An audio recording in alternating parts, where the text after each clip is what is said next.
First of all, I want to give all praise, honor, and glory to the Most High God, in the name of His only begotten Son, who the word ignorantly calls Jesus the Christ, whose name in the Paleo Hebrew is Massey, the King of Kings, the Lord of Lords.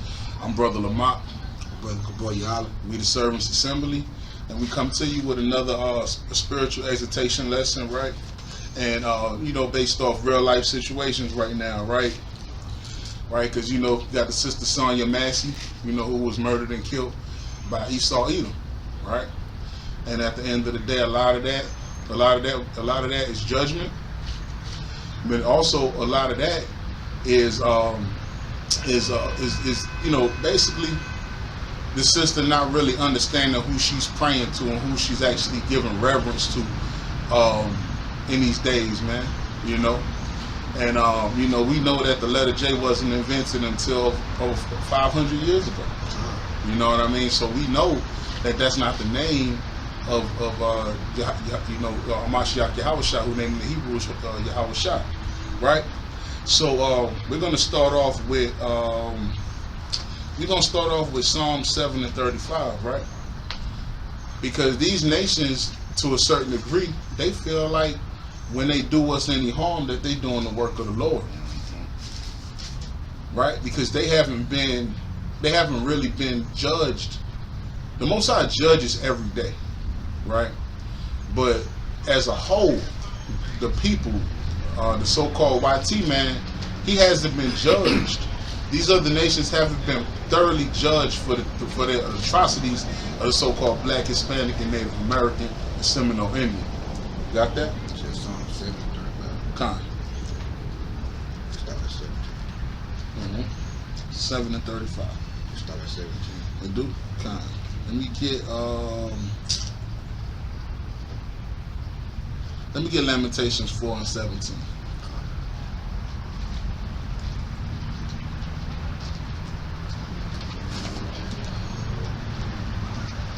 You get it, just bring it up.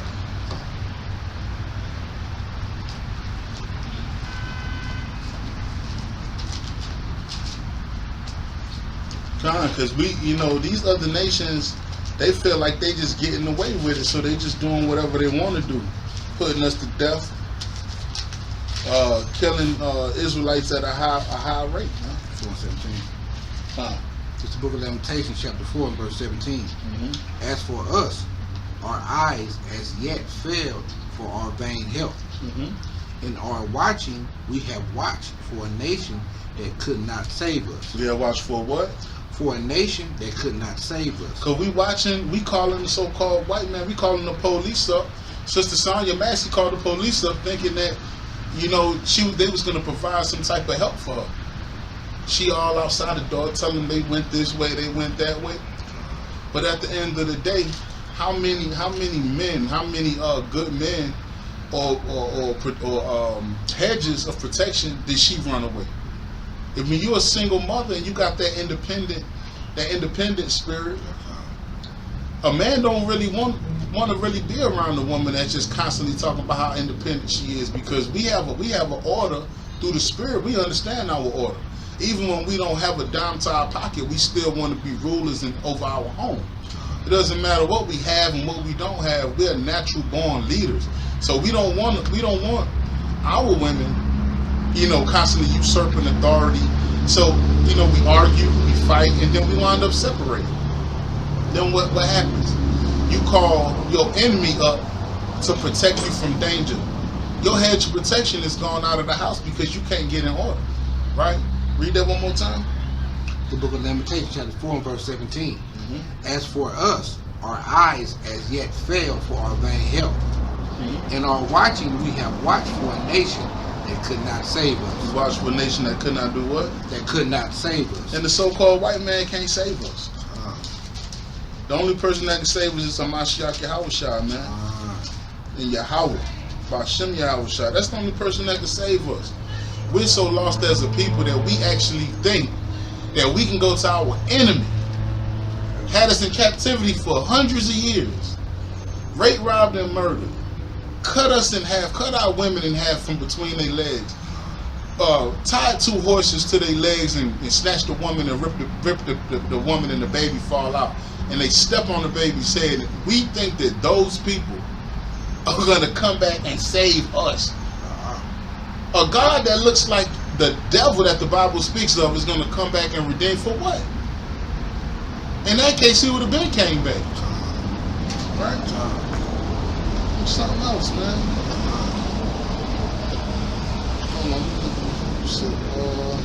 Yeah, man, we gotta wake up, man. We seeing the same thing go on back after back, time after time, man. We keep marching ain't gonna do it, man. And we keep talking ain't gonna do it, man. We gotta get back to these laws, statutes, and commandments, man. That's the only way we gonna get up out of it. That's the only way everything gonna come back the way it's supposed to be, man. Time. For real, man. Gotta wake up, my people, man. Yeah, because we spend a lot of time. Our people spend a lot of time cooning for the so-called white man. When brothers out there trying to get a white man their judgment, who's the first person to come up out of the woodwork? Jake and Eve. And then we give the so-called white man an out. He was confounded.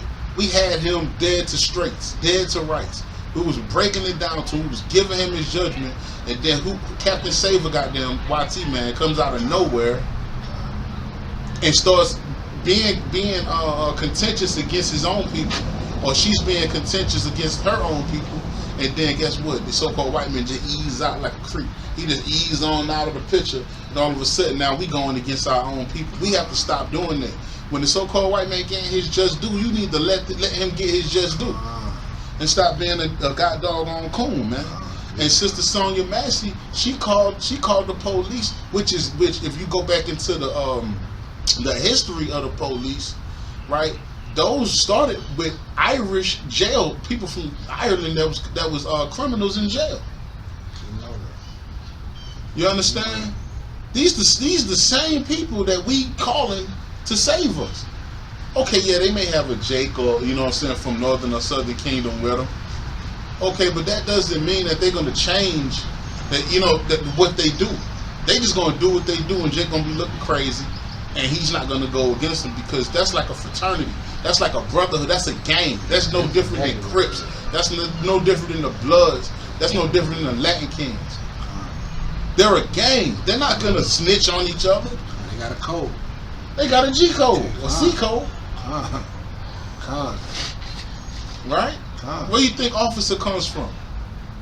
Officer comes from what? Overseer. The Irish man was brought over here from jail to be an overseer over the Negro man and a Latino man. Then over time they became officers. The root word of officer is overseer. So you're gonna call the so-called Irish man, right? It was begun in wickedness. So you understand? But you got a hedge of protection. You able to govern your own people. That's what we trying to get to. We trying to get to where we can govern our own people, right? Because you know what you're getting. You know that the person that's coming to govern is gonna rule the case in righteousness, and it's gonna be according to the commandments, like we had the Levites.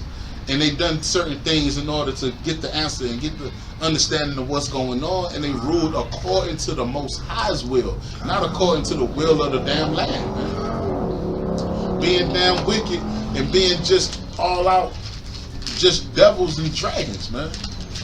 Right? You got something? Yeah, come. Bring it out. This is the book of Deuteronomy, chapter 17 and verse 15. Thou shalt in any wise set him king over thee. Shall not do what?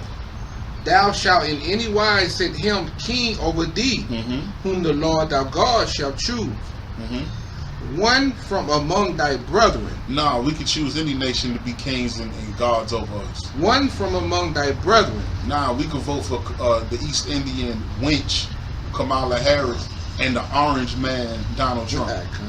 One from among thy brethren. You have to choose a leader or governor according to your own race, right? According to your own kingdom, Northern or Southern Kingdom. That's the only thing that we can have over us, man. You understand? And that's why when we get these people in, they don't have our best interests at heart. They don't understand what we go through. They don't think like we think. They don't talk like we talk. They don't understand what we go through on a daily basis. They're not put here to understand us because the Most High divided the nations. He didn't make us all the same, and we got the same thoughts, and we do the same thing, and we go through the same trials and struggles. The Most High said that we're a peculiar people to Him, pursuant to the book of 1 Peter 2 and 9. We are, give me that, 1 Peter 2 and 9.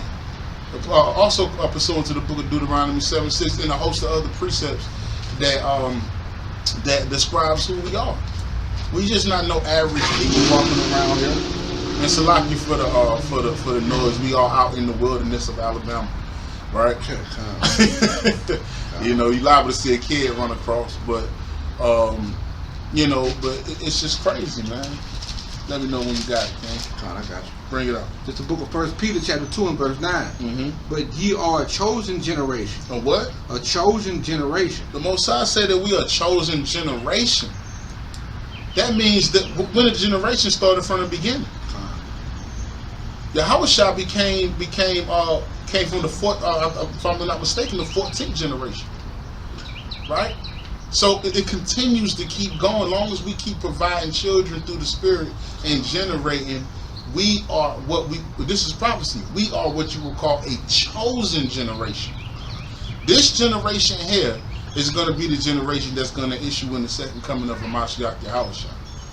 We, Lord willing, will be here to see the second coming of our big brother Mashiach Yahushua, man, and the angels, and get beamed up out of this wicked and hateful system, man. Right? Now let me go. Let's go back to Lamentations 4, and let me get 18 real quick. Lamentations 4 and 18. Right? So we look for a people that's not gonna help us. They don't care. If you look at that police that was with the other YT man, other YT police, he didn't worry about nothing. He didn't go, oh, we need to help her. We need to do this. We need to do that. He didn't say that because he don't care. Go ahead. The book of Lamentations chapter 4 and verse 18. Mm-hmm. They hunt our steps. What do? They hunt our steps. They hunted that woman down in her own house, man. They walked all in her room, walked all around the back. She didn't ask them to go in her room. It will blow this way. So lock it. They ain't nothing but the wind now. It want to blow outside, but most are willing it'll stay up, you know. But yeah, they hunt our steps, man. Go ahead. That we cannot go in our streets. We can't. The woman couldn't even go in her own living room, man. She couldn't even go in her kitchen to check the pot. She left the pot on the stove. She couldn't even go check to see the temperature of the pot to cut the eye off, man. That they told her to go do, right? Yeah. She went in there to check to cut the pot off, and then they told her to drop the pot. What's she supposed to do with the pot? Leave it on the stove? This was a planned attack. They wanted to kill her, man. Y'all stop being fools to this government and what they trying to push. They want us to fight them. Every time they kill one of us, it's always during the summer when it's hot. They want us to get hot. They want us to be upset. They want us to feel like we going through something. They want us to fight them back so they can have a righteous reason to kill us. As long as we docile, man, they just gonna keep doing it. The book of Genesis 49 said Judah is the lion's whelp. He crouched down as an old lion. Who shall rouse him up? Who gonna rise up the kingdom of Judah? Who gonna rise up the kingdom of Ephraim, man? Who gonna rise us up? That's what it's all about, man. Jump to verse 22, King. The book of Lamentations chapter 4 and verse 22. The punishment of thy iniquity is accomplished. The what? The punishment of thy iniquity is accomplished. O daughter of Zion. Right, man, because hey, look, they think that what they doing is righteous, and to a certain degree, they is doing the Most High. You know, what the Most High sent them out to be, they swore. But at the end of the day, all that extra stuff they be doing to us, man, the Most High didn't send them for the rape, rob, and murder us. Rape us, rape the boys, rape the babies. The Most High didn't say do all of that. When the Most High say do that? They took it a step further, man. in a time where our iniquity had an end, man. Pursuant to the book of Amos, the first chapter. Right? Give me that. Give me Amos 1 and 11. It's like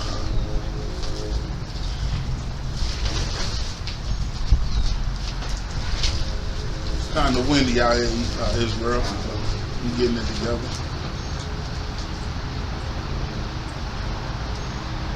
Yeah, so we gotta stop looking to these other nations to help us. Pursuant to the book of Lamentations 4 and 17, man. I was looking for that. They're not in trouble as other men. It was Psalm something. 35, so one of them. Anyway, let me get that. This is the book of Amos, chapter 1 and verse 11. Thus saith the Lord, for 3 transgressions of Edom. For how many? For 3 transgressions of Edom. Right, because they done took it a step further. They already had 1, 2, 3 strikes. Right? The third transition, so for 3, go ahead. And for 4. And for what? And for 4. And for 4. So that means they took it a step past 3. If you look at any number, when you go from 3, that's the end. So when you take it to 4, that's overstepping your boundaries, man. You know, raping the men, butt breaking us and whatever. Go ahead. I will not turn away the punishment thereof. So for that, he's not going to turn back that punishment, right? Go ahead. Because he did pursue his brother with the sword. He pursued us with the sword still to this day. He pursued his brother and sister with the sword. He came in there with the modern day sword, which is the 9mm, the chopper, the whopper. Right? Go ahead. And did cast off all pity. And he ain't had no pity for that woman. When did Esau have pity for Sonya Massey?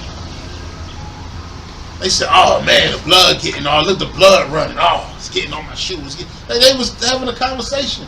Like she wasn't a real person that was just standing there with her life.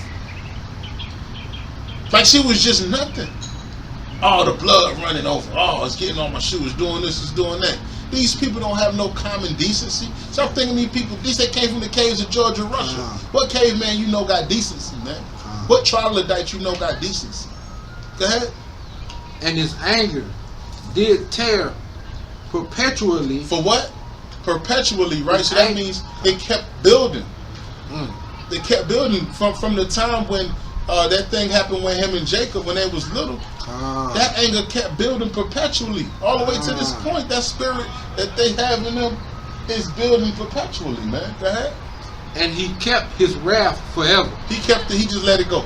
He kept his wrath forever. So the so-called white man kept their wrath forever, man. They came up in that woman's house and just killed her without mercy, man. Read. But I will send fire upon Teman.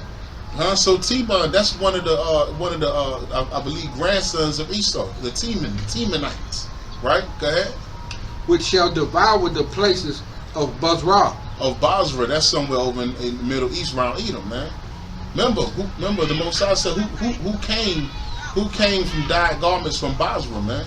That's a Mashak Yahushua. He's gonna step all over the so-called white man, right? Because I think that's in the book of Jeremiah, Isaiah, man. Right? So let's get Romans 9 and 23 real quick. Romans 9 and 23. Right, man. So we gotta stop being so forgetful, man. You know, we had Amar Arbery lose his life. We had the brother at the Wendy's in Atlanta lose his life. We went out there to protest it.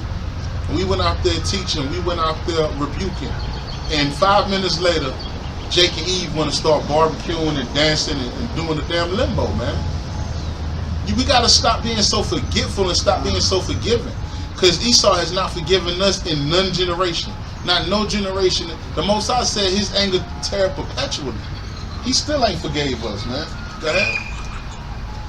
This is the book of Romans chapter 9 and verse 23. And that he might make known the riches of his glory on the vessel of mercy. On the who? On the vessels of mercy. So the Most High, in that scripture, the vessels of mercy is Israel. The Most High calls us the vessels of mercy. Everybody, we give everybody mercy. When they do things to us, we give everybody mercy.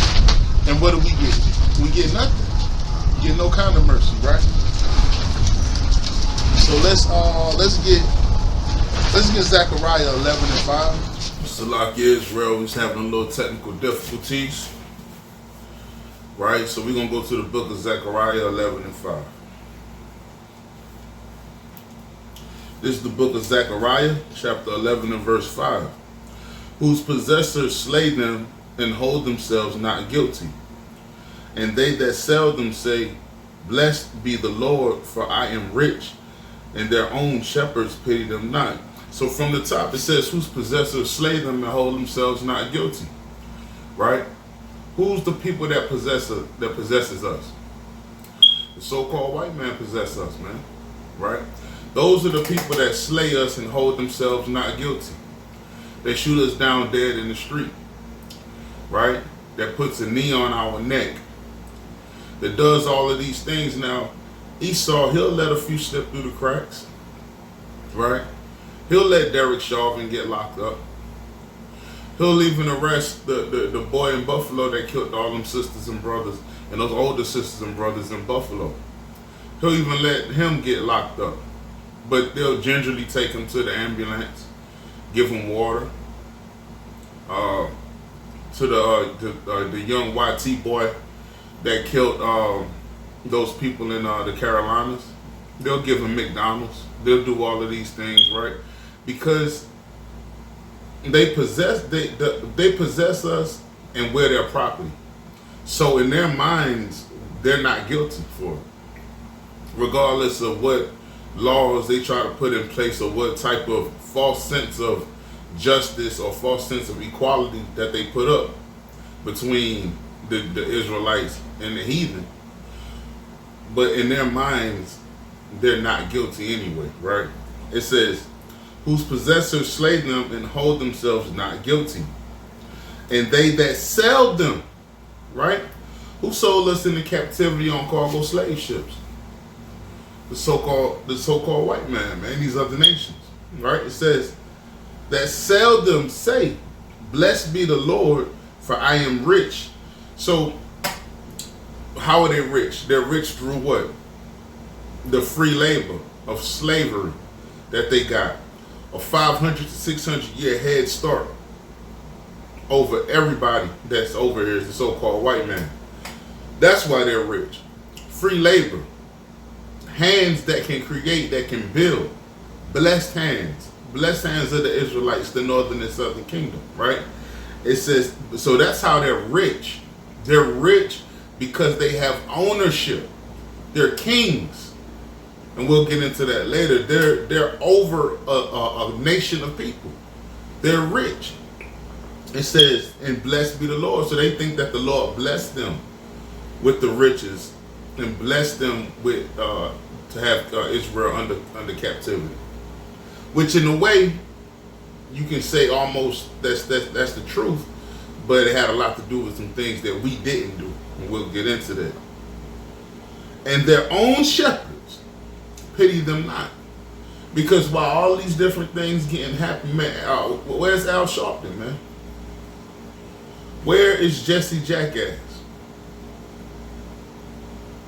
Why do all these so-called black people pop out of nowhere when things go bad? But you never see them any other time before then. And then nothing changes. Right? So our shepherds pity us not. These other nations see how the so-called black, Hispanic, and Native American is being treated in the United States of America. They see that. They say, damn, they don't have any pity for these people, so why should we? Because when the Asian man come over here and opens up a restaurant, he doesn't feel like we are good enough to stand in front of his store or stand in his lobby. The ones that allow us to do it, they want to be down, and a lot of them are terrified of us because of the picture that's being portrayed about us throughout the world. Everybody sees us as this so-called white man had came on there. I think this African dyke or whatever she was asking him questions. He was like, yeah, the black people, they beat up people. It's like people think that we just walk around beating up people. And that's not the truth. Actually, we're the most docile people and the most cool and laid back people that you could ever meet. We're not hostile at all. You know, a lot of us are just blessed because the Most High blessed us, man. You know, he blessed David. He blessed Saul to fight in his hands to war, right? So let's go from there and let's go ahead and keep it moving. Because why did the Most High put the so-called YT man who was Esau Edom over us, man? Why did he choose him to be over us, right? So let's get the book of Genesis, chapter 27.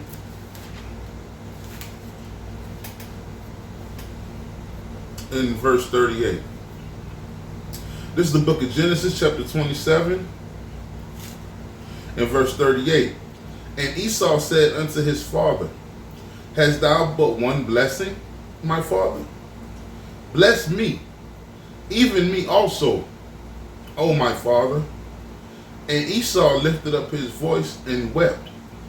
And Isaac his father answered and said unto him, Behold, thy dwelling shall be the fatness of the earth, and of the dew of the heavens from above, right?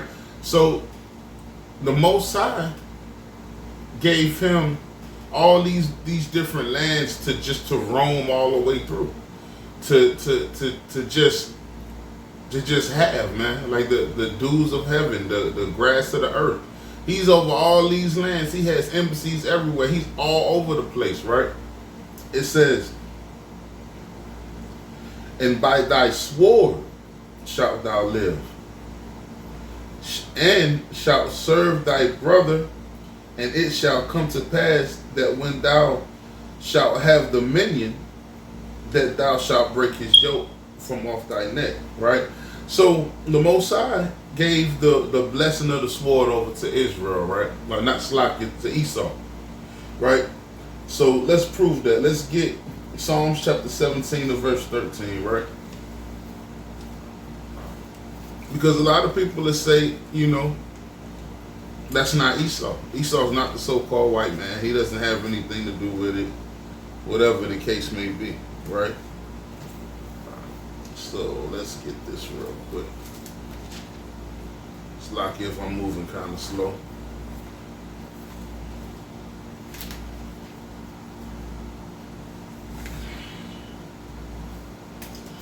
Okay.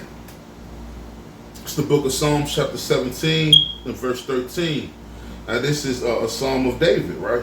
This is a prayer of David. Arise, O Lord, disappoint him, cast him down, deliver my soul from the wicked, which is thy sword. So the Most High, so David said that the wicked is the Most High's sword, right? Now let's find out who the wicked is, right? Let's find out who the wicked. Let's get Malachi chapter 1 and 4. The David says, save us, cast him down. Cast down the so-called white man, who is the wicked and who is thy sword, right? So let's get Malachi.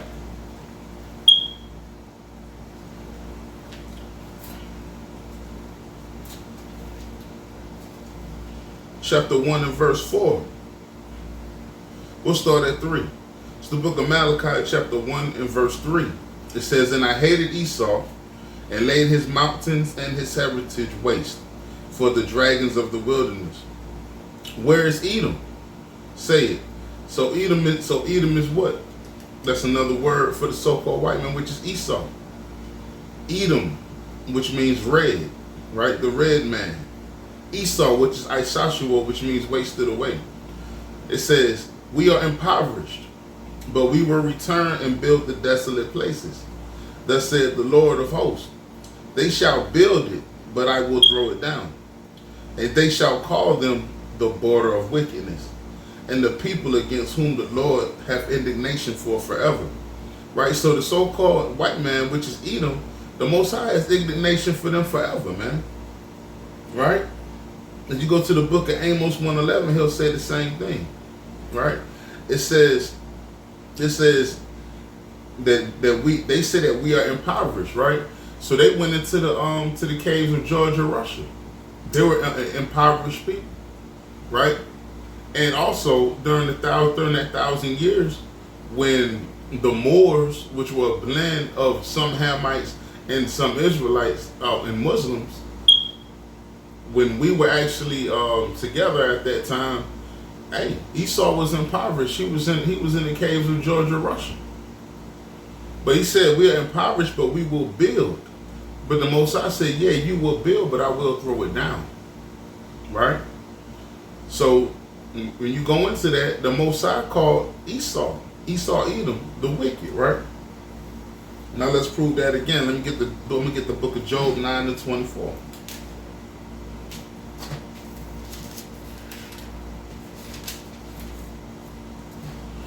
It's the book of Job, chapter 9 and verse 24. It says, the earth is given into the hands of the wicked.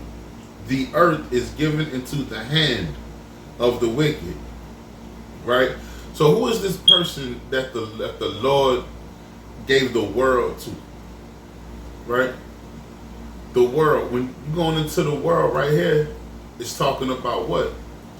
It's talking about these lands, these countries, these land masses. The so-called white man has embassies in I think over what, 50 countries in the all over the world. He has embassies, right? Where he's watching and having some kind of political aspect on the life of these different nations and these different people, man. And the ones that he does not have embassies are called what? What's the word I'm looking for? They like to call them third world countries. So the ones that the people that they don't want, the people that do not want USA involved in their activities and what goes on, those is what the United States consider third world countries. Right? They're not protected. They're not covered. Right? So and those people don't get very little assistance with health, food, army, whatever. So it's like, if you're not gonna let us join what you got going on, then we'll do nothing for you at all. But we'll do everything for everybody else. That's how the Mossad, that's how the so-called white man divides a people, right? Because the so-called white man, he'll go into the Dominican Republic and give them money. Give Northern Kingdom, which is the tribe of Simeon, give them everything in the world. Have all kind of trips and build all kind of hotels and whatever the case may be. But right directly over the fence is Haiti, where you find your Levitical priest, who he does nothing for. So then what does that do? That causes a rift between the brothers. The instruments of war have a beef between each other, because of the assistance that that DR is getting and the lack thereof that Haiti is getting. So now you got an internal beef. They even put the light skin against the dark skin. It's the same thing. You got some Northern Kingdom, they come over here, they light skin, whatever the case may be, they don't like us, who's dark skin. Even if you go over there, you got different places down in Puerto Rico called Louisa, different places like that where they have people my complexion. And then they have, and those are your, what's the word, the girls, prietas, and all these different nicknames they have for those who are dark skinned, man. Morenitas, whatever. You know what I mean? Moreno, whatever. So you have to understand that these are the games that the so-called white man plays to separate us and have us at odds with each other, right? But it says the earth is given into the hands of the wicked.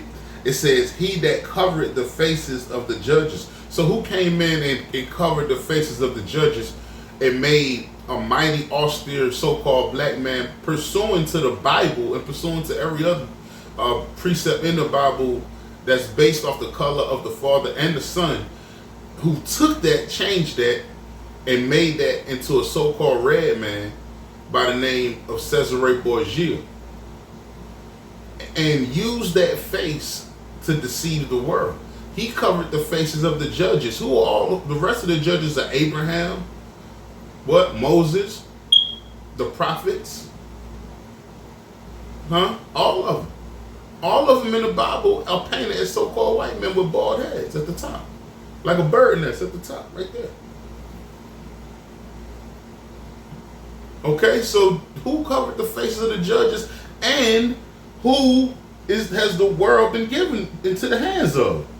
You can't get around it. It's the so-called white man. And the Most High even gets facetious at the end. He says, if not, where and who is he? So the Most High is saying, if what I'm saying ain't true, then you tell me who is. Who is the border of wickedness, and who has the world been given to? Who covered the faces of the judges thereof? He's asking that question because he knows the answer. And you should know the answer based off what he's saying, right? So let's go ahead and let's move from that. And let's get Revelations 13 and 10, the classic. Because look, it is what it is. And again, this lesson still is about Sonya Massey, man. This is the people that murdered that woman is the Most High sword, man. You never know what's going on. How wicked she has been. What type of person she was before that. Why was this her judgment? Now, even if this is her judgment, it doesn't take away from the part that these are the border of wickedness. It doesn't take away at all the fact that the person that killed her is the wicked according to the Bible. It doesn't change that at all. But you have to be able to think about this thing in more than one angle, man. You can't just take it how it is. But we all still have to come back to the law, statutes, and commandments so that we can get the hell up out of here, because this is going to continue to happen as long as we all stay in sin and remain in sin, right? So this is the book of Revelation chapter 13, and it's going to be verse 10. It says, I'll start at verse 9. If any man have an ear, let him hear. He that leadeth into captivity shall go into captivity. So who led us into captivity? Huh? We know from Deuteronomy 28 and 68. Right? And we know from just his history, that the so-called white man led us into captivity. The Most High said he shall go into captivity. And says, he that killeth with the sword. We just went to the book of Genesis chapter 27 and 38 and said that the Most High's blessing to Esau was the sword. David even attested to this man being the wicked, as we read in Malachi 1 and 4 and Job 9 and 24, that this man would be wicked and the sword. Revelation 13 and 10 just said, he that leadeth into captivity shall go into captivity, which we know is the YT man, and he that killeth with the sword. So this same person, that's the wicked, that killeth with the sword, must be killed with the sword. We know in the book of Numbers, so like I believe the 25th chapter, if I'm wrong, then I'll go back over it, right? But it says that the only way that the blood, roughly paraphrasing, the only way that the Most High requires blood, first of all, and the only way that you can cleanse the blood that was shed in the land is by the blood of him that shed it. So the Most High is saying that the person that shed blood, that killed with the sword, the only way that can be right, it's like if I'm moving too fast, the only way that can be right is for that same person's blood to be shed, the one that shed the blood of others. It's just right down the line. It is what it is, right? But why did the Most High send the sword against us? Right? Because we didn't keep the law, statutes, and commandments of the Most High God, Yahweh Ba'ashem Yahweh Shah. We refuse to keep the commandments, man. So let's get Proverbs 21 and 1. It's the Most High's will that we go through what we go through. Hey, we gotta earn this thing. We can't just think the Most High ain't just gonna give it to us, because we gave him hell. So we're not just gonna get this thing just willy-nilly, man. You know. Now ultimately all Israel will be saved, But the way that the Most High chooses to end your life or to separate your spirit from your flesh is all up to His discretion. And you will it will behoove you to come back to the law, statutes, and commandments in the Lord, so that you'll be beamed up and not be separated from your flesh and your spirit violently through the hands of Esau or that ICBM missile, right? So it's the book of Proverbs chapter 21 and verse 1. It says, the king's heart, which is his mind, the king's mind is in the hand of the Lord, right? So who's the king? King is short for kingdom. The king is a person that rules over a kingdom. We know that this is the kingdom of Esau right now. He is the king. His mind, his heart is in the hands of the Most High. So the Most High is going to use him to rule over his people. And that's what he did. He said he's going to put a base people above us. The children of fools, man. Who Job wouldn't allow near his dogs, man. These people are over us, and their kingdom is what we're in. This is the kingdom of the planet of Esau. Watch that movie, you can get a little bit more understanding of why I said that. Right? So, Proverbs 21:1, it says, the king's heart is in the hand of the Lord, and the rivers of the water, he turneth wherever he will. Right? So the spirit of these people, the wisdom, the spirit, the water, sometimes it's considered water. It says, he shall turn it wherever he wants. So he'll put the so-called white man in control, rule over us, and he'll turn it whichever way he wanted. Worse, good, bad, happy, whatever. The Most High controls everything. He controls the hearts, which is the mind of Esau. So the Most High is the reason why the sword is against us, right? And also for us. See, the Most High, he's not going to be wrong for doing anything that he's doing. Right? So let's prove. Let's get Exodus chapter 24 and 7. Because simultaneously, by him putting the so-called YT man over us, he's chastening us. But at the same time, he's also fulfilling prophecy. And he's also getting us back for what we've done at the same time. So the Most High, the way he strategizes his things, you know, you'll understand it more through the scripture, but we'll never fully understand the full capacity of the mentality of Yahweh Basha. I don't even want to know the full capacity of the mind of Yahweh. It would destroy me. It would literally destroy me if I knew everything Yahweh would do. Right? I can't contain that. That's why we learn in part, we prophesy in part, roughly paraphrasing, right? Let's get Exodus chapter 24 and verse 7. And he took the book of the covenant and read it in the audience of the people. Right? So he took the book that had the contract in it, and he read the contract to the people in layman's terms, right? It says, and they said, the audience, the people that was listening, all that the Lord had said, so all the covenant, everything that was written down, all the words of the contract, we will do. And be obedient, and we'll continue to do it. We'll be obedient to the contract that the Most High put out for the children of Israel, right? Verse 8, and it says, and Moshe took the blood and sprinkled it on the people and said, behold, the blood of the contract, the blood of the covenant, which Yahweh B'Shem Yahweh Shai had made with you concerning all these words, right? So the Most High made a blood covenant with us. So what's the only way to cleanse out a blood covenant? With blood. So that's why the Most High sent his sword out against us, which is Esau, pursuant to the book of Psalms and many more books. So the Most High gets it back in blood. You hear Jake say, I'm going to get it back in blood. Yeah, I'm getting it back in blood. Well, guess what? The Most High got it back in blood. He's still getting it back in blood. Right?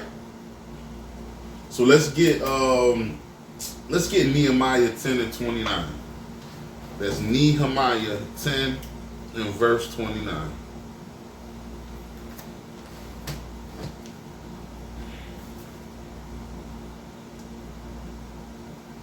Slack it. is real.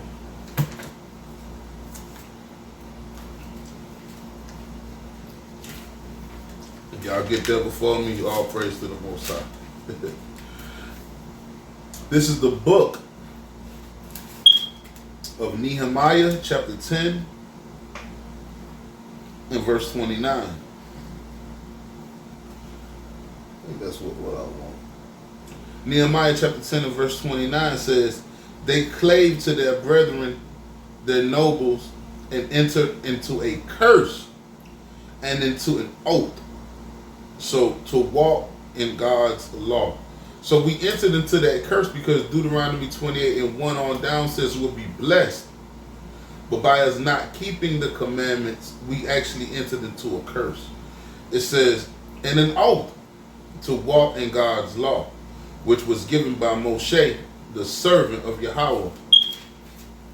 And to observe, which means to pay attention, and do all the commandments of the Lord, our God, Yahweh, and his judgments and his statutes, and that we would not give our daughters to the people and of the land, nor take their daughters for our sons. So that goes into dealing with other nationalities, dealing with other nationalities of people, and making children with them, for the woman's side and for the man's side. But that's just 8. That's some commandments. That's not in the 10. So it's more than 10 commandments in this Bible. Stop saying that it's just 10 commandments, man. Right? But we entered into that covenant with the Most High, that blood covenant, right? So let's get. We just read. I just spoke Deuteronomy 20:1. Says if we keep the commandments, all these things will go good for us. And Deuteronomy 20:15. If we don't keep the commandments, then all these curses shall come upon us and overtake us. Right? Now, let's actually go to Deuteronomy 28 and 48, so we can find out exactly some of these curses that we have to go through even to this day. Even the sister Sonya Massey, this is one of the curses that she had to go through, and that we're going through still to this day. It says, because we didn't keep the law, statutes, and commandments. Right? Deuteronomy chapter 28 and verse 48. It says, therefore shalt thou serve thine enemies, which the Lord shall send against thee, in hunger and in thirst and in nakedness and in want of all things. Right? So in want of all things, what does that go into? That goes into assistance, help, protection. This is want of all things. She called the police thinking that they was going to come and protect her from a sound she was hearing around the house. Not only did they not actually look around the house, they actually came into the house and looked all in her room and invaded her privacy to a T and pulled the guns out on her and made her feel very uncomfortable in her own house, right? But at the end of the day, you know, if you got a child and you're a woman, that means you had a husband. That's a fact, regardless of the situation. If you had a child and you're a woman, that means you had a husband. Now, however that worked out, that's up to your discretion. But there's supposed to be a hedge of protection in that house. You know, everything should be done in order. You know, if you're dealing with a sister or brother, you got to court that woman to, you know, and you have to at least try to know that person to the best of your ability before you actually consummate marriage by lying down with her. Have some kind of history with her, because this is what happens when you consummate a marriage. You don't, you know, and you don't want to have a man of the Lord. You don't know how to look for it. You don't recognize it when you see it. And even if you might have still left a good man who could have potentially became a man of the Lord later on in his life, but you separated for whatever different or lustful desires that you probably wanted or that you didn't want, or this person didn't have enough money or wasn't financially stable or whatever the case may be. Let me tell you one thing, a man is going to be a man whether he has money or not. Because he's still going to be that hedge of protection. You wouldn't need the so-called white man to come to your house and check you and then ultimately shoot you in your face. Right? So that's just something to think about. Right? It says, on 48, it says, let me go back to it. It says, and he shall put a yoke of iron upon thy neck until he have destroyed thee. So who put that yoke of iron on our neck? The so-called white man, right? So we know that she called the enemy to her house for protection. That's why this world is all whacked out. It's whacked out and it's confused. This is the land of confusion. Don't nobody know what's going on. And we sound crazy going out here teaching. People think we just some fools out here, man. Right? So let's go from that. And let's get Deuteronomy chapter 28 and verse 25. We're going to go up. Deuteronomy chapter 28 and verse 25. It says, the Lord shall cause thee to be smitten before thine enemies. Thou shalt go out one way against them, and flee 7 different ways before them, and shall be removed into all the kingdoms of the earth. So we're talking about us being scattered and being and fleeing from one country and fleeing to another country, man. Right? But it says, and the Lord shall cause thee to be smitten before thine enemies. So who is our enemies according to the Most High God? Let's get Deuteronomy 28 and 68. This is the book of Deuteronomy chapter 28 verse 68. And the Lord shall bring thee into Egypt again with ships. So we know in Exodus 22 that Egypt goes into slavery and captivity. It's not the name of the place. It's actually a title of the place. It means bondage and slavery. The actual name of Egypt is Matazarian, right? Or Mitzrayim, but in the Hebrew it's Matazarian, right? It means between a rock and a hard place, or double straits, right? Bondage still means bondage, but Egypt is not the name. The actual names Mitzrayim or Matazarian, right? So it says, and the Lord shall bring thee into Egypt again, Matazarian, right? Again with ships, because we know that when we went into captivity in Egypt, we walked down into Egypt, and then we were put into captivity. But this time we're going to go into another form of bondage, another slavery, another Egypt. But this time it's going to be with ships, so we're going to be carried away from that land into another land. By the way, and you go into the book of Esdras, it'll tell you that it took 1.5 years or 1 year and 3 months to get there. And if you look from that part of West Africa to get to the States, it's about 1.5 years, 1 year and 3 months, right?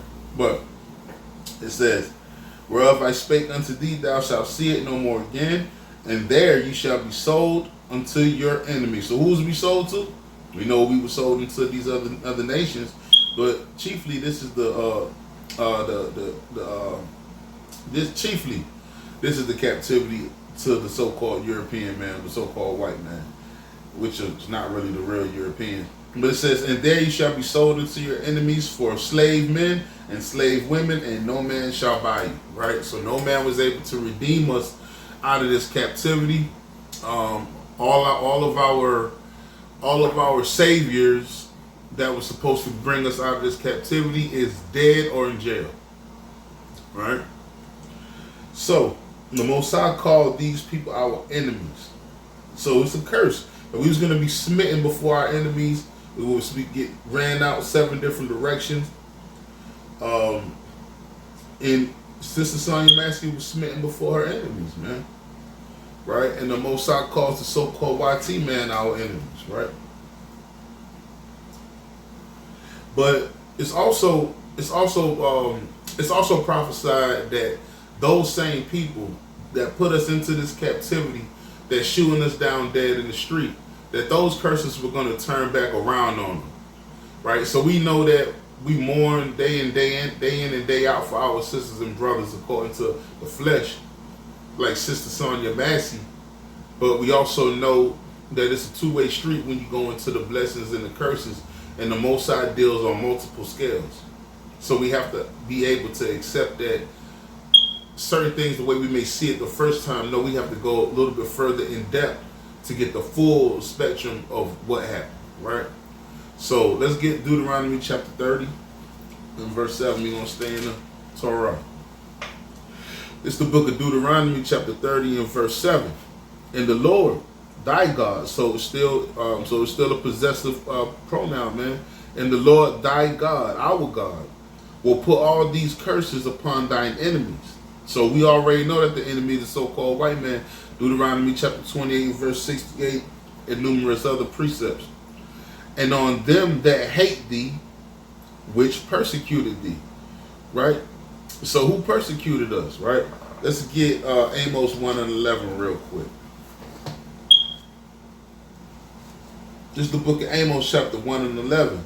Thus said the Lord, for 3 transgressions of Edom. So for 3 transgressions, which means that was the limit, and for 4, which means he overstepped, I will not turn away the punishment thereof, because he did what?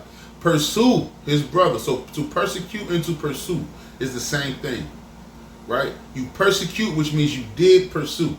Persecute is when you is a past tense of a pursuit.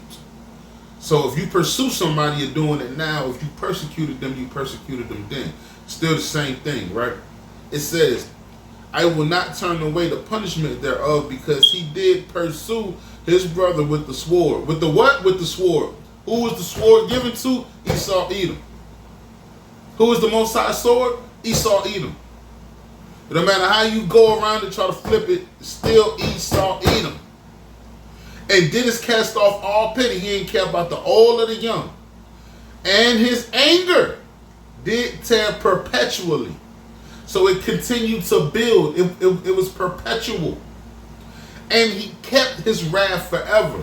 Genesis, the 27th chapter, Genesis 25. That anger is still in Esau, Edom. It never changed. The Most High said it wouldn't change.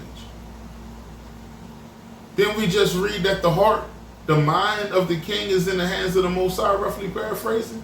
So the Most High controls the mind of Esau. So he's going to always have this wrath forever, because the Most High said it. Not because Brother Lamak said it, or the Servants' Assembly said it, or Chief Ephraim said it. Right? So now let's go and let's get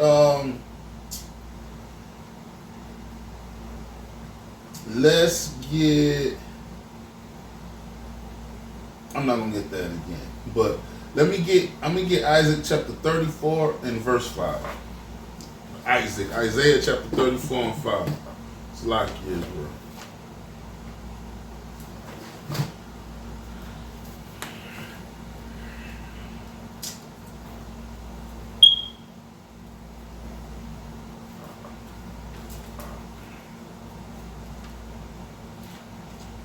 Salakia. Everybody get there before me, just hold it. It's the book of Isaiah chapter 34 verse 5. It says, for my sword shall be bathed in heaven, and behold, it shall come down upon Idumea. So what is Idumea? Is a Greek way of saying Edom. So the Most High said that his sword shall be bathed in heaven. So is it talking about an actual sword that the Most High threw up in the sky like Lion-O, and then it turned? No, it's not what it's talking about. The sword is, now this is the prophet Isaiah giving a visual of his sight of what he saw. So he says, a sword shall be bathed in heaven. Now that sword will be an intercontinental ballistic missile, to be an ICBM missile in the sky. It says, for my sword shall be bathed in heaven. Now, when you look up into the sky, that's considered a heaven. After that, there's a second heaven, and then after that, there's a third heaven where the Yahweh B'Shem Yahweh Shai dwells.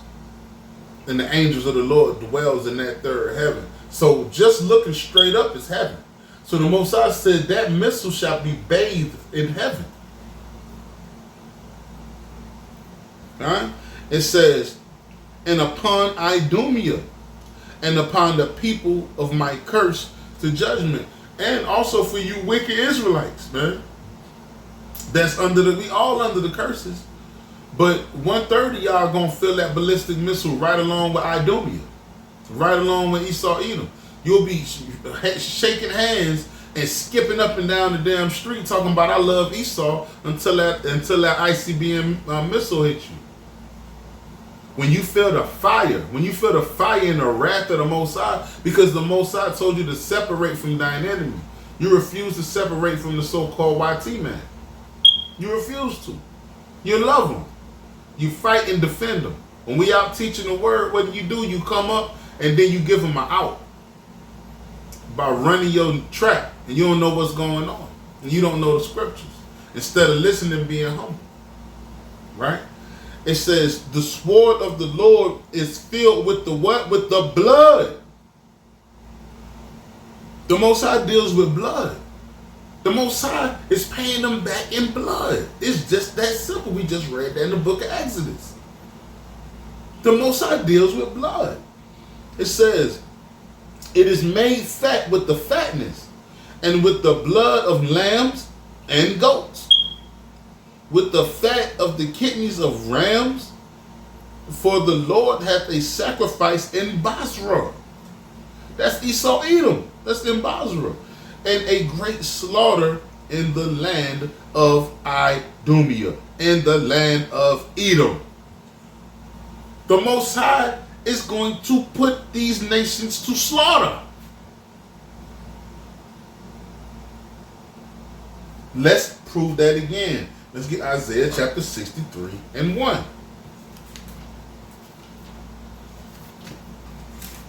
The scriptures gonna prove themselves. I'm just a voice that's conveying the scriptures. This is the book of Isaiah chapter 63 and verse 1. Who is this that cometh from Edom? So who is this man that came from Edom, who is coming from Basra? With dyed garments from Basra. That is Salakia. This that is glorious in his apparel, traveling in the greatness of his strength. I that speak in righteousness, mighty to save. So who's our Savior? He's talking about Yahweh Shai. He's mighty. He's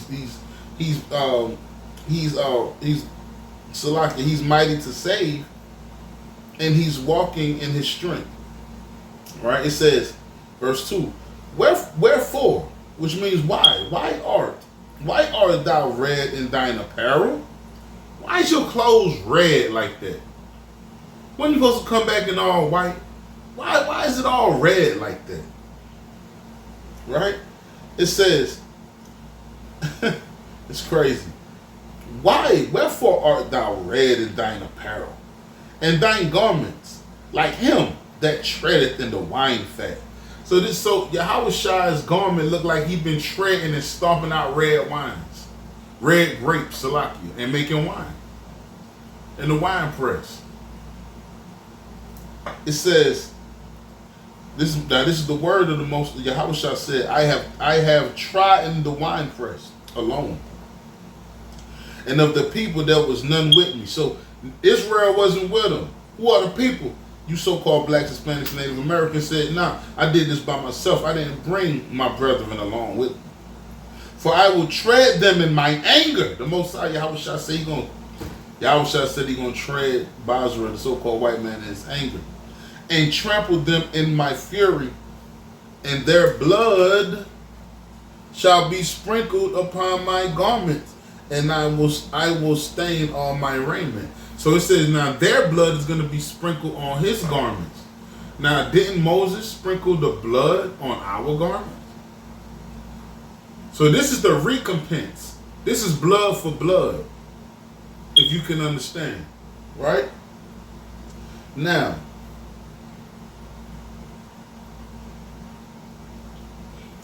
we'll go to 5. It says, we'll go to 4. It says, for the day of vengeance is in my mind, my heart, and the year of my redeemed is come. So who is the one that's going to be redeemed? Who's the redeemer? Who is he redeeming? He's purchasing back the children of Israel. It said the day of my purchase, the day of my redemption to redeem my people has come. It says, and I looked and there was none to help. And I wondered that there was none to uphold. Therefore my own arm brought salvation unto me, and my fury it upheld me.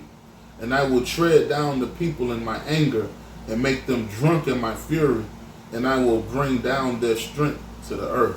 All praise to the Most High God, Yahweh Shem Yahweh, man.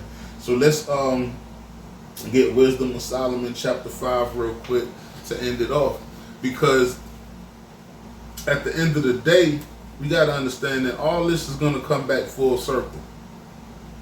You know, it's not going to continue to stay like that forever. You know, the way it is. Sometimes it may seem like it's just going to always be like this.